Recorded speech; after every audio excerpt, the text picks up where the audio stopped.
Hey, crushing it 2021, day 15 here. Okay, so we are going to now upgrade your story.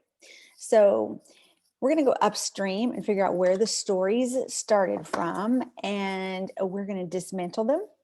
We're going to take the fuel and power out of them, and we're going to create a new story. Now, I know a lot of this looks similar to each other, and they are, and they overlap, but the more you reiterate these things, the more the change is going to become anchored in. That's one thing.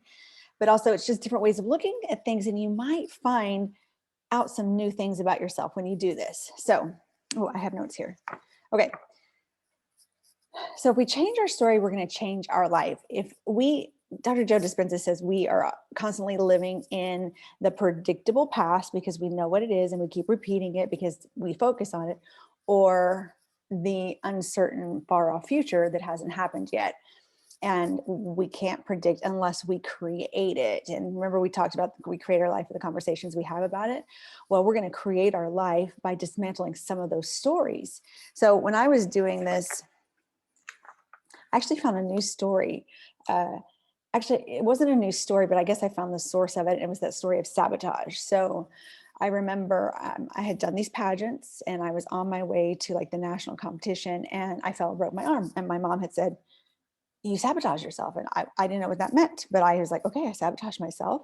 And then that became part of my pattern in my story. I believed that I always sabotage myself. So it's not that I didn't know that story, but it was just like this aha moment. That happened in that moment. And I've been doing that ever since. But I also had things like, I don't get to have those kind of things. I do okay, but I never do great. I'm kind of number two, not ever number one. Let's see what else. I've got some of them here. Oh, struggle. I liked the story around struggle. Always screwing things up, sabotage. I also remember that my grandfather told me once that I was a wallflower because I was a little bit shy around new people, but I didn't even know what that was. Let's see. But these all have a cost on our life. Not only do we not to get to create the compelling future that we want when we live in these stories, but we keep perpetuating them and making them happen over and over again. And it's not a happy place to be. This isn't where we're our happiest, right? So, because we want to create that compelling future. And every one of these stories has a cost. It's costing us something. So we want to change that story. We always develop our story around an event or a situation that has happened, and then we just keep fueling it and creating it over and over again. So what I want you guys to do is go find your stories. We're going to create shifts. Even small shifts can create a massive change. Okay, so we're going to start changing these stories.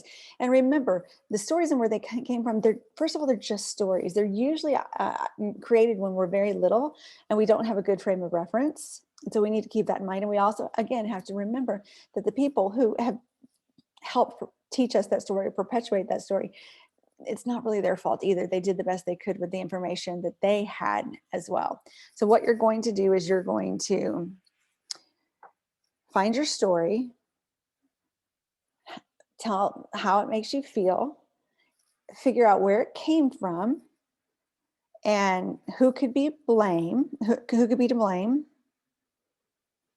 and what happens if you keep holding on to the story? What happens for your future if you keep holding on to the story? Okay. So what's your story? What does it cost you? What does it cost you? I'm going to write all this down for you, so don't worry. Okay, but you're going to take each one of your stories. And I found that I just had a handful that I kept perpetuating. I'll be interested to see about you guys. You probably do too. You probably just have a handful that you keep perpetuating over and over again. A lot of them, most of them all have to do around things that are going to chip away at our self-esteem, right? Our self-esteem, our confidence. So we're going to get that confidence back by going upstream, figuring out what these stories are, where they came from, who helped us create them, or who's to blame, what the cost has been, and what the cost will be if we continue for a compelling future, if we continue the same perpetual story. So there you go.